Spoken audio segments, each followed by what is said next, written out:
रामचरितमानस विवाद में द्रोणाचार्य और एकलव्य की हुई एंट्री। स्वामी प्रसाद मौर्य ने अब किया कैसा ट्वीट।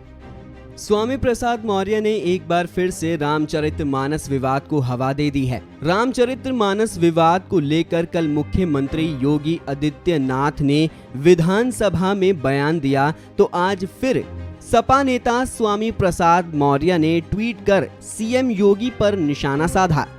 स्वामी प्रसाद मौर्य ने ट्वीट करते हुए लिखा कि नारी शूद्रो न धित्यतम, यानी नारी व शूद्र को पढ़ने का अधिकार नहीं। शंबुक ने पढ़ाने का प्रयास किया तो सिर काट दिया। द्रोणाचार्य के मना करने पर एकलव्य महान धनुर्धर बना तो अंगूठा कटवा दिया। ताड़ना का अर्थ शिक्षा बताने वाले या तो नादान हैं या जनता को नादान समझते हैं।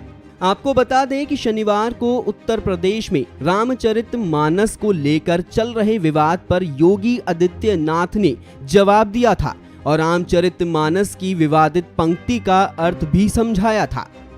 अगर आप रामचरितमानस के सुंदरकांड में जाएंगे तो सुंदरकांड में ये प्रसंग तब आता है जब भगवान राम 3 दिन तक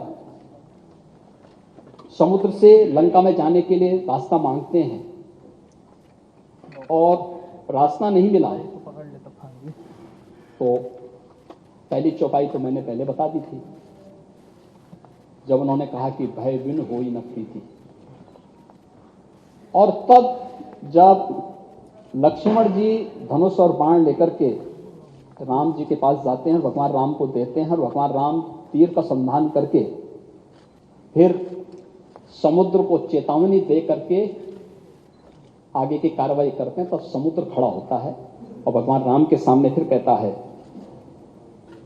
महोदय ये वही पंक्ति है, प्रभु भल कीन मोई सिख दिन है, मर्यादा पुनि तुम्हारे कीन है, ढोल गंवार सूत्र पशुरानी सकल ताड़न के अधिकारी। अब ये सीख से है, शिक्षा से है। तो मैंने शुरू में इसी बात को कहा ना, विरासत में नहीं।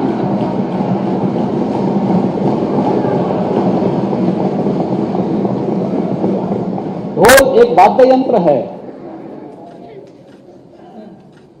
गंवार का मतलब अशिक्षित से है,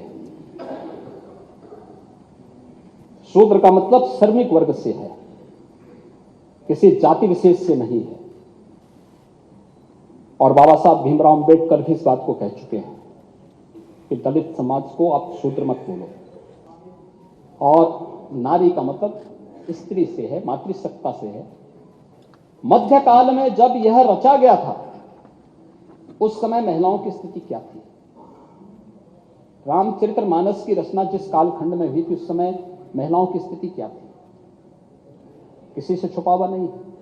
बाल विवाह जैसी विकृतियां भी उसी समय पनपी थी। इसलिए पनपी थी क्योंकि जिस प्रकार की शासन सत्ता थी, जिस प्रकार की अराजकता थी, उसको ध्यान में रख करके और उसको इस रूप में लेकर के मैं वही बोलना चाहता हूं कि आखिर विरोधी दल से जुड़े हुए समाजवादी पार्टी, विरोधी दल को मैं दोषी नहीं दे सकता, सॉरी, मैं समाजवादी पार्टी से ही कहना चाहता हूं कि आखिर आप इसके नाम पर, जिस पर उत्तर प्रदेश को गौरव की अनुभूति होनी चाहिए कि राम की धरती है, कृष्ण की धरती है, गंगा यमुना की धरती है, संगम की धरती है,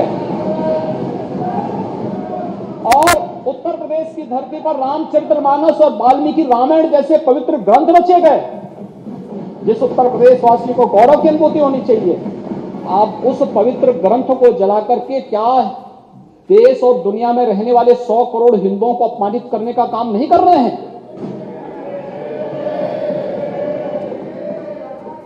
और इस प्रकार की अराजकता को कैसे कोई स्वीकार कर सकता है? कैसे कोई स्वीकार कर सकता है?